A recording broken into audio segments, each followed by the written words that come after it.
हुकूमत तरफ़ां तेल जे अघनि में वाध कई वई आहे। तेल जे अघनि जी वाध खे सिंध जे 3 नंबर वॾे शहर सखर जा रवासी कीअं था ॾिसनि, अचो सखर जे रवासियुनि सां ॻाल्हि ॿोल कयूं। मज़दूर माण्हू आहे साईं, पेट्रोल में ई पूरो आहे, घर जो ख़र्चो बि नथो कढे सघां ऐं 10 रुपया वधण सां सवारी किरायो उहो थी ॾिए, लेकिन पेट्रोल महांगो आहे, चए थी हम क्या करें। महांगाई तमामु वधीक थी वई आहे। बाक़ी ये पेट्रोल जेको महांगो थियो आहे हे न थियणु खपे आहे। हुकूमत चए थी त जेकॾहिं हे पेट्रोल महांगो न कयो आहे त मुल्क खसारे में अची वञे आहे। अलाए कीअं मुल्क हलाइनि था कीअं नथा हलाइनि, असांखे सम्झ में नथी अचे। आवाम लाइ साईं वॾो ज़ुल्म आहे आवाम ते।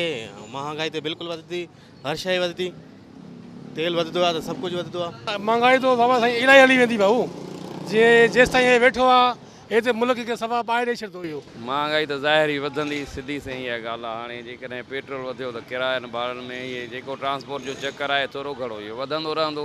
हर दफ़े हर हफ़्ते असां इहो पेट्रोल जो वधंदो थो वञे पियो। सरासर नाइंसाफ़ी आहे, आवाम सां वॾो ज़ुल्म आहे, धोखो आहे। ऐं तव्हां ॾिसो था मुल्क जूं हालात, मुल्क मुसलसल खसारे में आहे। असां अफोर्ड नथा करे सघूं, मजबूरी आहे। एतिरो रोज़गार न, बेरोज़गार लॻा पियूं, पर हाणे छा कयूं, मजबूरी बणिजी ऐं कारोबारनि ते वञिणो आहे, कमाइणो आहे त बसि भराइणो थो पए। पोइ हेॾां होॾां करे बसि मिड़ई पंहिंजो गुज़र सफ़र कयूं था। बहरहाल महांगाई ॾाढी थी वई आहे। नाजाइज़ी आहे, स्थिति साईं नाजाइज़ी आहे। हे असां सां ज़ुल्म आहे। कमायूं सॼो ॾींहुं 500-600 रुपया, उन ते बि 8-8, 9-9, 10-10 रुपया जेको आहे पेट्रोल ते वधायूं वेठा आहिनि। गिहु वधी वियो, चांवर वधी विया, हर शइ ग़रीब जे लाइ मुसीबत थी वई आहे। सिंध जे 3 नंबर वॾे शहर सखर जे रवासियुनि बि हुकूमत जे तेल जे मसनूआत जे अघनि वधाइण वारे फ़ैसिले खे रद्द करे छॾियो आहे।